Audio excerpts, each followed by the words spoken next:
এদিকে গণধুলায় খেলেন স্বরাষ্ট্রমন্ত্রী ছালাউদ্দিন আহমদ।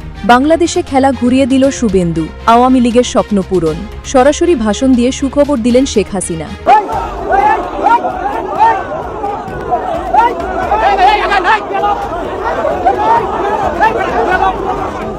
দর্শক, আপনারা দেখতে পাচ্ছেন এই মুহূর্তে কিন্তু গণধোলাই খাচ্ছে বিএনপি নেতা সালাউদ্দিন আহমেদ। এবার স্বরাষ্ট্রমন্ত্রীকে খাইয়ে ফেলতে চাই আইনমন্ত্রী স্বয়ং নিজে।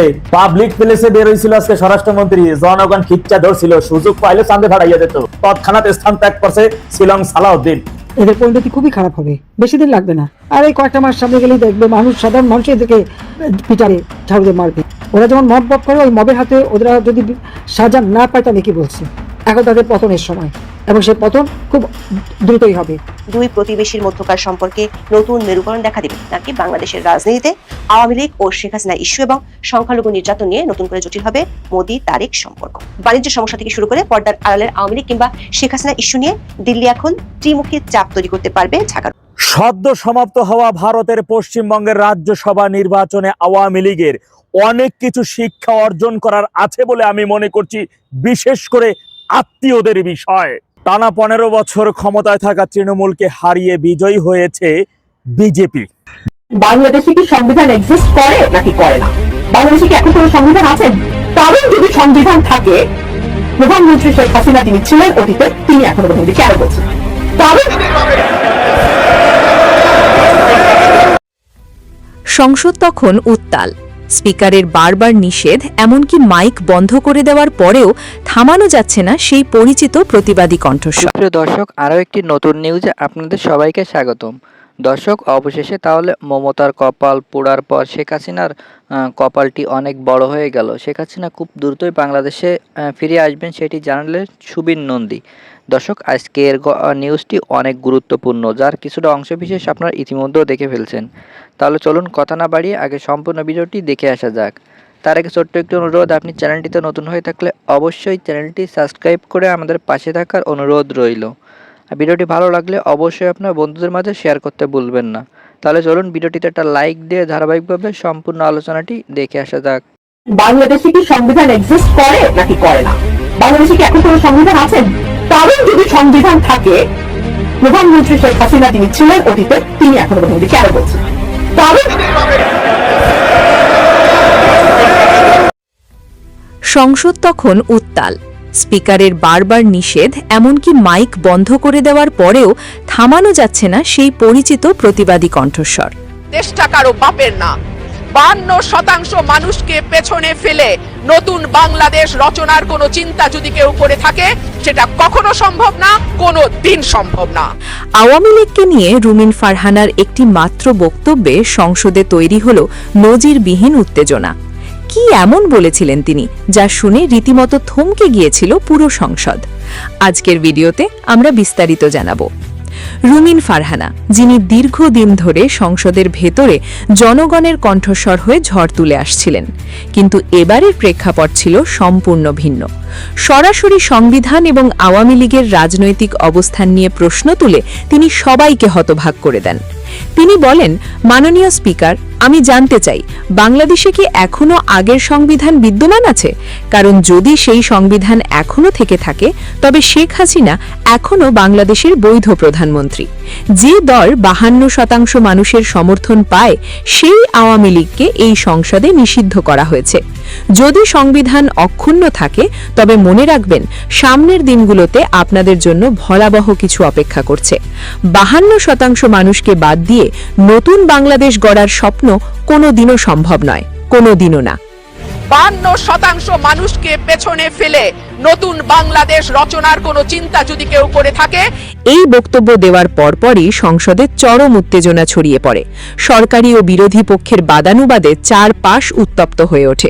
এক পর্যায়ে পরিস্থিতির নিয়ন্ত্রণ নিতে স্পিকার রুমিন ফারহানার মাইক বন্ধ করে দেন, কিন্তু দমানো যায়নি তার প্রতিবাদী কণ্ঠস্বর। মাইক ছাড়াই উচ্চ কণ্ঠে নিজের দাবিগুলো উচ্চারণ করে যাচ্ছিলেন তিনি। প্রিয় দর্শক, রুমিন ফারহানার এই বক্তব্য কি কেবলই রাজনৈতিক কৌশল? সদ্য সমাপ্ত হওয়া ভারতের পশ্চিমবঙ্গের রাজ্যসভা নির্বাচনে আওয়ামী লীগের অনেক কিছু শিক্ষা অর্জন করার আছে বলে আমি মনে করছি, বিশেষ করে আত্মীয়দের বিষয়। টানা 15 বছর ক্ষমতায় থাকা তৃণমূলকে হারিয়ে বিজয়ী হয়েছে বিজেপি। ধারণা করা হচ্ছে সে রাজ্যের মুখ্যমন্ত্রী হবেন বিজেপির বিজয়ী নেতা মিস্টার শুভেন্দু অধিকারী। অথচ মিস্টার শুভেন্দু অধিকারী আজকে থেকে 20 সাল পর্যন্ত তৃণমূল কংগ্রেসের প্রধান অধিনায়ক হিসেবেই ছিলেন, তথা তিনি মমতা বন্দ্যোপাধ্যায়ের একজন প্রধান সেনাপতি হিসেবেই সেই দলের দায়িত্বে ছিলেন।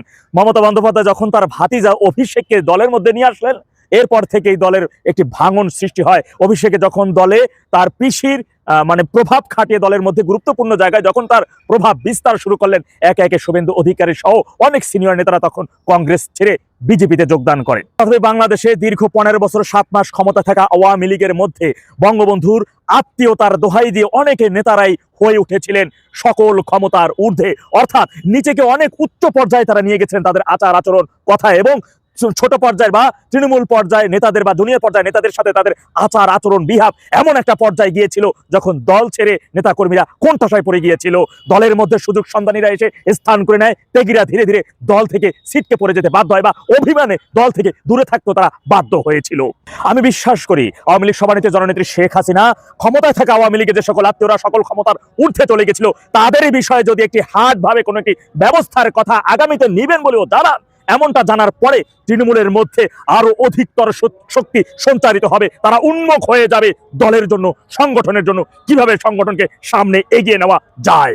আওয়ামী লীগের অত্যন্ত দুজন মোস্ট সিনিয়র নেতা কাজী জাফর সাহেব এবং জনাব শাহজাহান খান সাহেব দীর্ঘ 2 বছরই যাবত তারা কারাগারে বন্দী।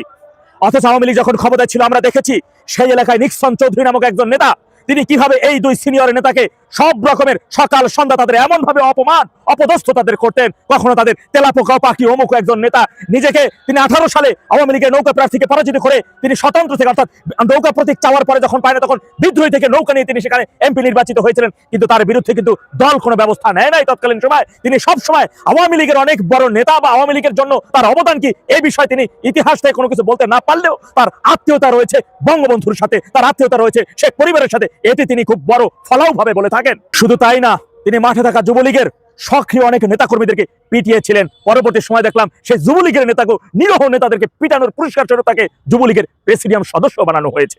এমন একজন নিক্সন চৌধুরীর কথা শুধু উদাহরণ দিলাম, প্রত্যেক অধিকাংশ আত্মীয়রা আমি দেখেছি। শেখ সোহেল সাহেবরে দেখলাম কিছুদিন আগে, তার বিরুদ্ধে সন্ত্রাস বিরোধী দমন আইনে মেবি একটা মামলা হয়েছে। তিনি এবার পাসপোর্ট সহ ভিডিওতে এসে দেখাইতেছিলেন যে তিনি ওই সময় যখন ওখানে ওই যে তারিখের কথা বলা হয়েছে অঘটন, সেই সময় তিনি বিদেশে ছিলেন, পাসপোর্টে তার ভিসা ছিল। এই নিয়ে তিনি খুব প্রতিবাদও করলেন ভিডিওতে, কিন্তু বঙ্গবন্ধু কন্যা জননেত্রী শেখ হাসিনার বিরুদ্ধে যে ক্ষয়ের আদালত কর্তৃক ফাঁসির রায় হলো, এই নিয়ে কোনো প্রতিবাদ তারা করে নাই। অথচ ক্ষমতায় থাকা আওয়ামী লীগের সর্বাধিক ক্ষমতার অধিকারী ছিলেন এইসব আত্মীয়রা। আজকে 2 বছর ধরে বাংলাদেশের এমন কোন একটা অঞ্চল, এমন কোন একটা স্থান দেখাইতে পারবেন যে আত্মীয়দের নেতৃত্বে এই ধরনের একটা 500 লোকের একত্রিত একটা মিছিল হয়েছে? চোখে পড়ার মতো কোন একটা কার্যক্রম কেউ দেখাইতে পারবেন? হয় নাই। এখন আপনারা শিক্ষা নিবেন কি নিবেন না আমি জানি না, তবে ওই সকল আত্মীয়দের বিষয়ে তৃণমূল এবং অনেক নেতাকর্মীদের মধ্যে ব্যাপক একটা চাপা ক্ষোভ বিরাজ করে। তারা কেউ বলতেও পারে না, যে বলতে গেলে পর হয়তো বা নিজের রাজনীতি শেষ হয়ে যাবে, এই জন্য তারা বলে না। কিন্তু আমি বিশ্বাস করি জননেত্রী শেখ হাসিনা এই বিষয়ে তার সিদ্ধান্তের কথা জানাবেন বা এই বিষয়ে কোন একটি সিদ্ধান্ত নেবেন। পশ্চিমবঙ্গ নির্বাচন থেকে আওয়ামী লীগের অনেক কিছু শেখার আছে, যদি সেখান থেকে শিক্ষা অর্জন না করে তাহলে আগামী তার অনেকভাবে পস্তাতে হতে পারে বলে আমি মনে করছি। তবে অনেক নেতাকর্মীরা আমি দেখি যে সকল আত্মীয়দের তাদের পরিবারের লোক হিসেবে দাবি করেন, যে বঙ্গবন্ধুর পরিবার না, বঙ্গবন্ধুর পরিবার না। ইতিহাস থেকে আমি শিক্ষা অর্জন করেছি, আপনারা খুব ভালো করে জানেন। 15 আগস্ট বঙ্গবন্ধু তার সপরিবারকে নির্মমভাবে হত্যা করে ঘাতকেরা। বঙ্গবন্ধু 2 কন্যা দেশের বাইরে থাকাকালীন তারা বেঁচে যায়, প্রাণে বেঁচে যায়। আমরা বঙ্গবন্ধুর পরিবার বলতে বুঝি বঙ্গবন্ধু কন্যা জননেত্রী শেখ হাসিনা, শেখ রেহানা এবং তার 2 সন্তান এবং আমাদের নেত্রীর 2 সন্তান, অর্থাৎ আমাদের আগামী নেতা সজীব ওয়াজেদ জয় সাহেব এবং পুতুল ভাগ্নি। এছাড়া এইটাই তাদের পরিবার, এছাড়া যারা আছেন তারা আত্মীয়। আমি হলপ করে বলতে পারি সকল ক্ষমতার ঊর্ধ্বে চলে যাওয়া আত্মীয়দের বিষয়ে নেত্রী যদি কঠোর একটি বার্তা দেন, তাহলে উন্মুখ হয়ে যাবে তৃণমূল। আরো বেশি শক্তি, শতগুণে বেশি শক্তি সঞ্চারিত হয়ে তারা রাজপথে ঝাঁপিয়ে পড়বে, আর কাউকে মানার কোনো সুযোগ নাই। কিন্তু তারা একটা জিনিস সবসময় মাথা